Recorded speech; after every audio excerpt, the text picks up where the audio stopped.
আমার যখন যেটা ইচ্ছে আমি সেটা করব, সেটা বিজেপি বা বিজেপির মিডিয়া ঠিক করে দেবে।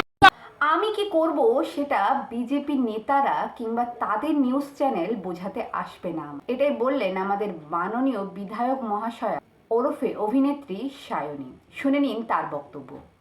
আমি ফুল ফ্লেজেড রাজনীতিবিদ এবং আমি একজন নির্বাচিত জনপ্রতিনিধি যাদবপুর লোকসভা কেন্দ্রের, এবং দলের সঙ্গে আমি রয়েছি। আমি পশ্চিমবঙ্গ তৃণমূল যুব কংগ্রেসের সভানেত্রী।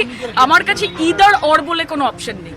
আমি অভিনয় করাকালীন রাজনীতি করেছি, রাজনীতি করাকালীন অভিনয় করেছি। আমার যখন যেটা ইচ্ছে আমি সেটা করব, সেটা বিজেপি বা বিজেপির মিডিয়া ঠিক করে দেবে। এই বক্তব্য থেকে তিনি স্পষ্ট বিজেপিকে একটা চ্যালেঞ্জ জানাচ্ছে যে সে অভিনয় করবে কি রাজনীতি করবে সেটা যেন তাকে কেউ বোঝাতে না আসে।